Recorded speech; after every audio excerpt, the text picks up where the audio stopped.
Or maybe you're a little tired of it too, because it seems that the newest buzzword in fitness right now is suboptimal. Actually, I am sick of it, Jeff. Thank you for noticing.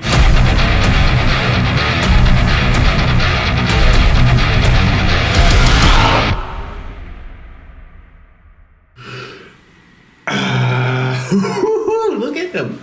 Arms looking pretty beefy, if I do say so myself. What's up, guys? Enkiri here, and today I want to review a little Athlean-X video that came across my radar recently. Making reviews of other people's videos because they lack the content themselves.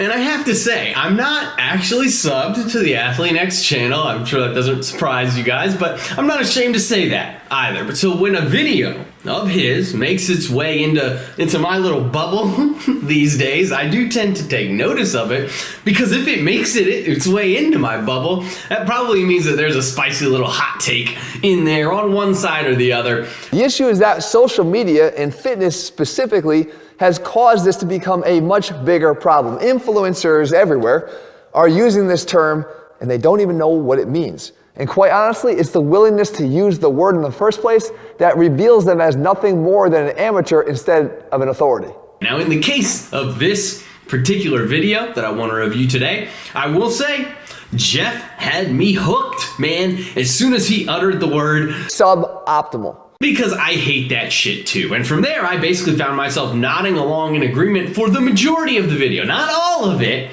but for the majority of it. And it's like I said the other week, right? Fitness severability is a concept I think we all need to familiarize ourselves with, because just because I don't agree with something that somebody has said in the past or on some other topic does not mean that I can't agree with something that they say in the future, or something that they say regarding a different topic or a different take. And as many of you know, there's a lot of shit that this dude has put out over the years that I have personally found to be patent garbage. And I haven't been shy about detailing my thoughts on those things. I've detailed several of those topics about as explicitly and comprehensively as humanly possible. I think probably broken a lot of those topics down more comprehensively than literally anybody else on YouTube, except maybe our friend Athlean-X. And with that, I'm sure that many of the longtime subscribers here do remember the good old days of the Three Stooges trying to destroy the credibility of this channel over what was a relatively innocuous critique of their god almighty Jeff Cavalier. And I will say that at this point, ironically enough, I don't even necessarily agree with everything that I myself said in some of those past Athlean-X critiques. These things do kind of come full circle for the people who are really paying attention and evolving themselves on a personal level, right? But I digress. And in this particular instance, the overall sentiment, the overall message that Jeff was trying to convey in this video, I think was spot fucking on. I don't agree with all of the little the bits and pieces here and there necessarily, some of the examples that he cites, but the overall message was spot on, and it's something that I agree with wholeheartedly. So I just want to run through some of the major points in his video here and add some of my own thoughts, my own feedback onto them as well, right? Just to give you guys a little bit of an additional perspective, or a little bit of a different sort of perspective. And I hope you guys find the video helpful and informative. If you do, please remember to smash the like button before you go. Leave me some love in the comments down below regarding your thoughts on the optimal versus suboptimal debate. And let's just get to it. Yummy. Because it seems that the newest buzzword in fitness right now is suboptimal. And you'll see by the end of this video that we're going to want to replace that with something much, much more important: context.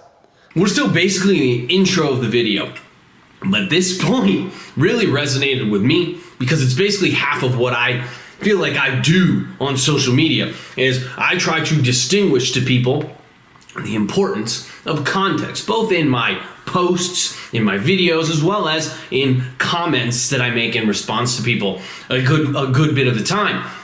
It seems like we're all inundated day in and day out with crappy videos and crappy takes trying to get our attention, right? All over left and freaking right, and constantly telling us, oh, exercise X is stupid and wrong and you should be doing exercise Y instead.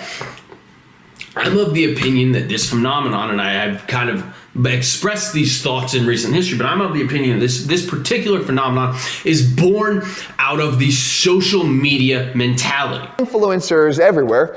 Because that market space, it's so competitive, it's so saturated, and people are constantly looking for ways to try to get your attention and get your clicks real quick, and the attention spans are really short, so these things have to be spicy and catchy, and what better way to do that in a 20-second soundbite than by making an absolutist statement like exercise X sucks, so do exercise Y that I'm telling you instead. But blanket statements are almost always wrong.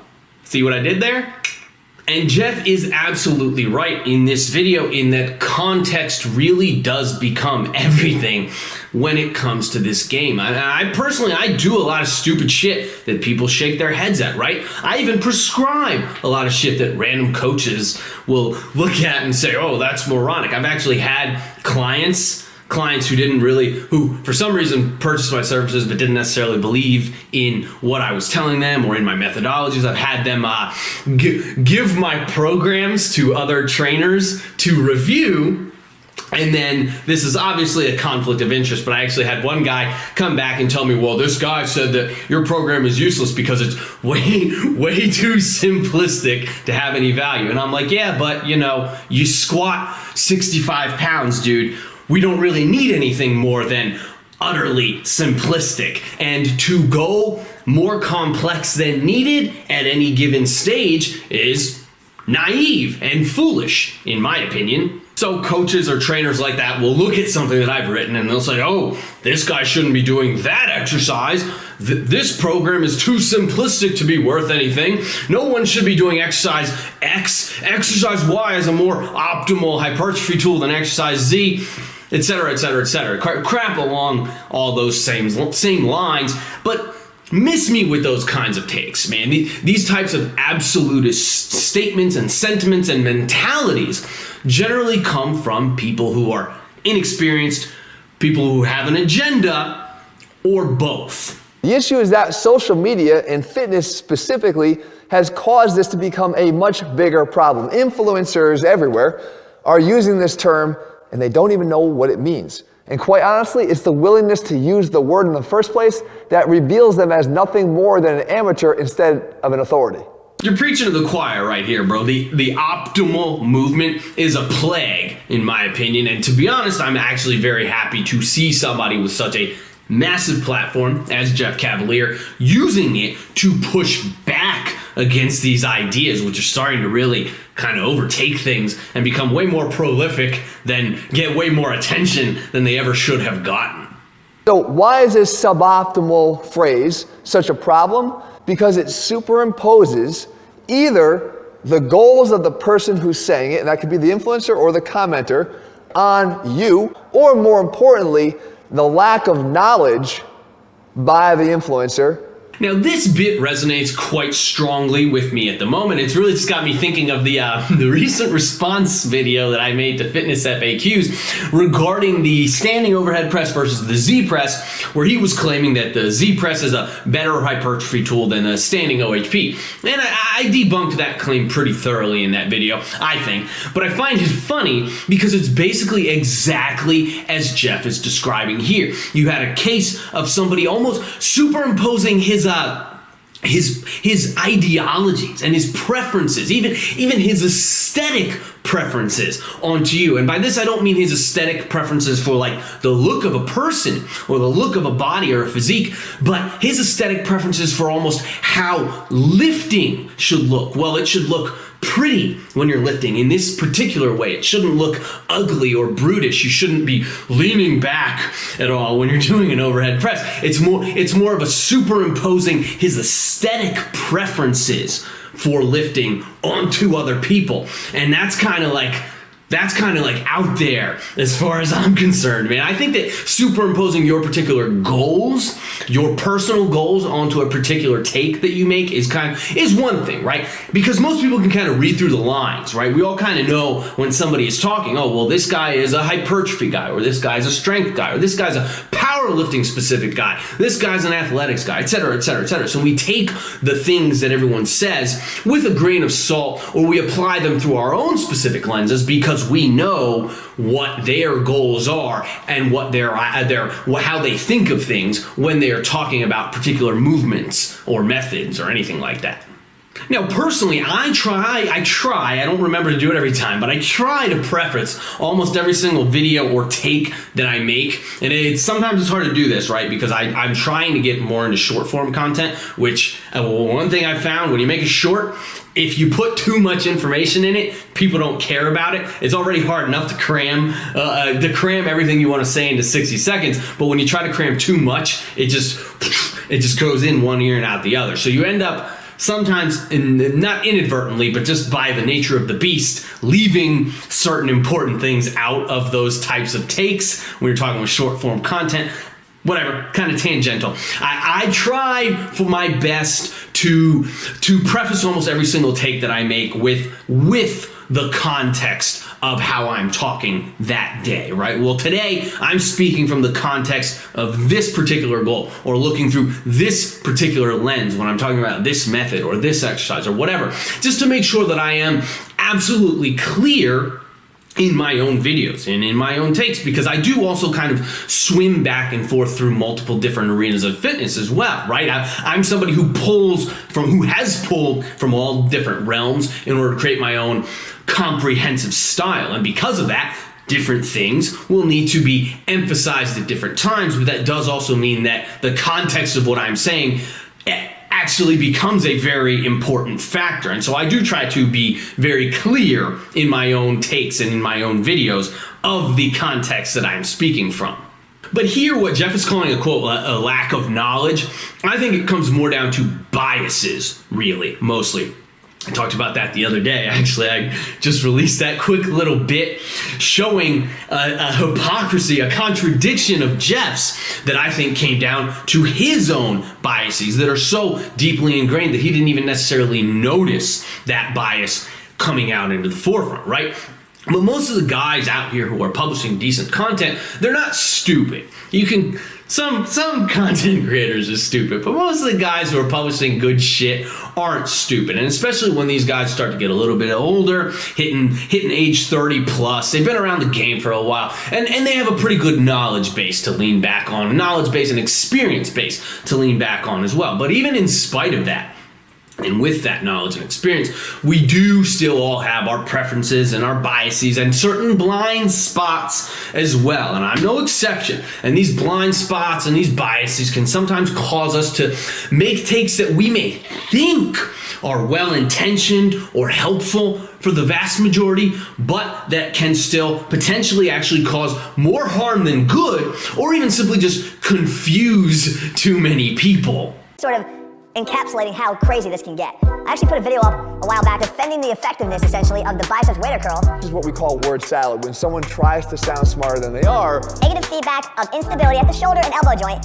which is easy to mistake for increased tension on the biceps. No, it's not. It's just dumb. In the case of what prompted this particular video from Jeff, I really couldn't personally care less about the specifics here. I mean, it's a debate regarding the efficacy of a couple different biceps exercises. I mean, they're looking pretty meaty, right? They're looking all right. I haven't done a curl in a while, at least not for any extended period of time. I throw them in every now and then. But man, who gives a shit? I mean, sure, y'all want big arms. There's nothing more boring than biceps training. Just flex your elbows, but make sure you're doing strict curls only, bro. That's the one true form of curling. I jest. But in this case, I do think that we may have an instance here where Sean may have let his personal biases against this particular movement, the waiter curl, lead him down the road of essentially making what I would describe as backronym style content, right? So it's like the Patriot Act. It's like all the things that the US does where they run a mission or whatever. They always have a name that they want to use, and then they backronym that name with a word salad, as Jeff would say. So in this case, rather than having a message that you want to convey and seeing just kind of where that leads you, that's kind of how I like to do it. I have a concept I want to convey, and I just start writing, man, and wherever it takes me, it takes me. Instead, I'm guessing that in this instance, Sean had an exercise that he specifically wanted to disprove. So he's kind of starting from the end instead of the beginning, and that led him down the path of making a quote that if I didn't already know who said it, I honestly would have thought it was coming from Dr. Joel the Troll Seedman. So that can be a major pitfall, right, of our personal biases getting in the way sometimes of our judgment in terms of content creation. Sometimes you just have something that you personally don't like, and so you just want to disprove it, and that can lead you to end up making a piece of content that comes from the wrong place, essentially. But that's not really good for anybody. So how do you call something suboptimal when that's your frame of reference? Because obviously that comes from a lack of understanding and knowledge or credentials. And just like that, Jeff plays the Uno reverse card, and his biases shine through just as strongly now. You know, just because somebody doesn't have a freaking PhD or didn't go to school for 45 years, it doesn't mean they're not smart, or doesn't mean they don't know what they're talking about. Okay, you can talk about knowledge and experience bases all that you want, but don't play the credentials card, man. It's tired, and honestly, in this case, it was a little bit of a low blow. Anyway, this video is going to be pretty long, I think, so I'm going to stop interspersing Jeff's takes into the video here now, and I'm just going to rant for a few minutes to close things out. But I do encourage you guys to go watch his full video, because I did really like the overall message that was being conveyed there, as it's one that, in my opinion, is much more overall movement friendly than what I've personally seen from the Athlean-X channel in the past, right? It just feels like we're starting to open the door there to much less movement demonization than a lot of things we've seen in the past, and instead moving our way into much more open-minded sentiments being conveyed, where you kind of get the feeling that he's telling you that everything has value, right? I mean, he basically said it. It all just depends on the context that it's used in. Everything has value. All movement can potentially be valuable. It just depends on the context in which it is utilized and the individual who's performing it. Now, if he's willing to defend LeBron James doing those ugly-ass quarter squats, well, what if the quarter squat was actually being done intentionally? then maybe my behind-the-neck Z-press will get the seal of approval one day as well.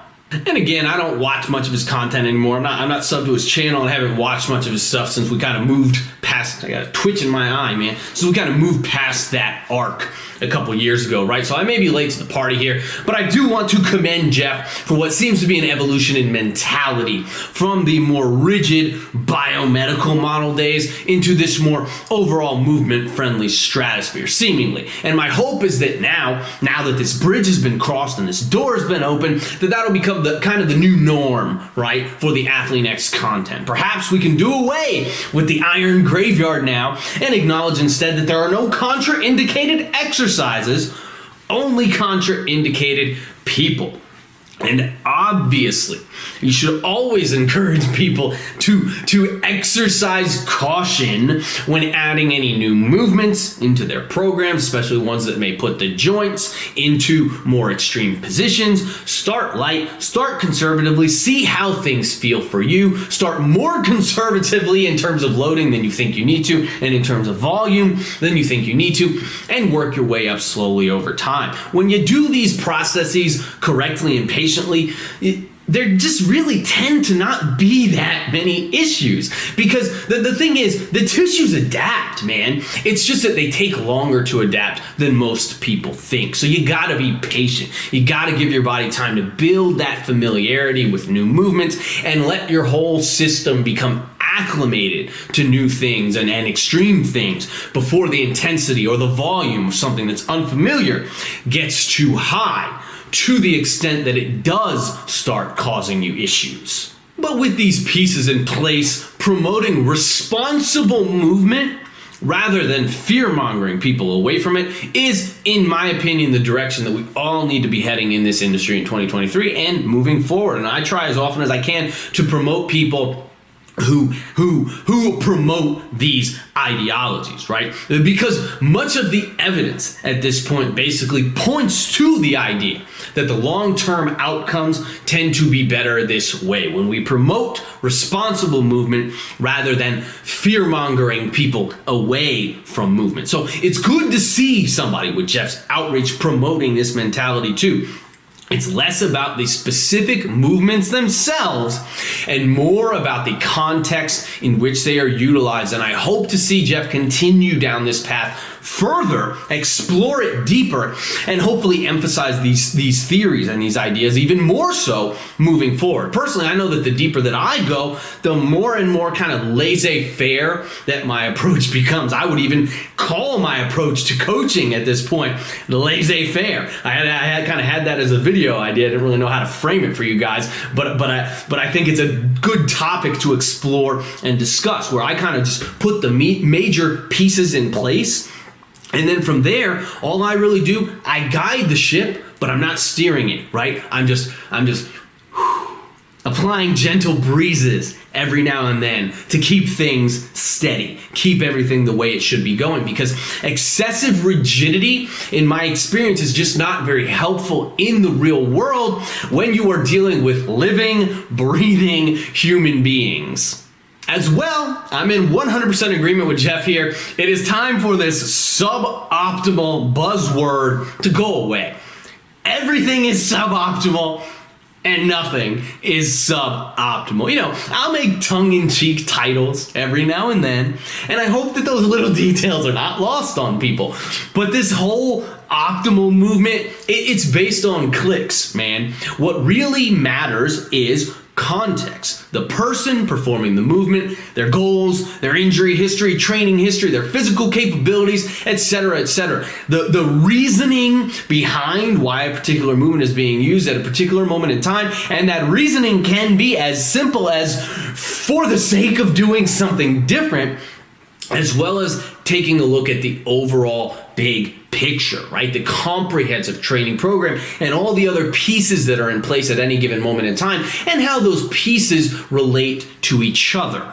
Everything is suboptimal, yet nothing is suboptimal. It all just depends on the context of how it is utilized. Personally, I'm not really a fan of these sorts of takes. If I believed in what Sean was saying here, then being a guy who wants a big overhead press, I would have absolutely no reason to include exercises like the behind the neck Z press in my training. But in spite of that, I still find great value in movements like that, because I find that there's pretty much a time and a place for everything. It really just comes down to your goals, as well as the degree of emphasis of these sorts of movements, right?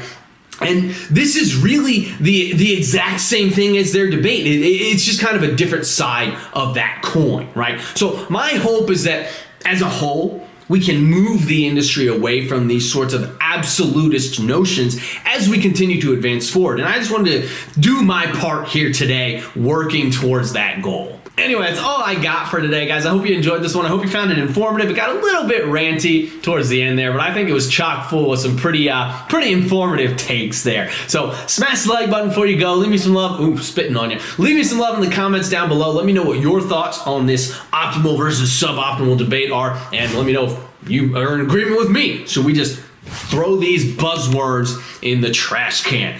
Check out EnkiriEliteFitness.com for online coaching and training programs. Grab up one of my programs if you want to support the production of more content like this directly. You won't regret it. Promise you that. Anyway, keep training hard, and I will catch you guys next time.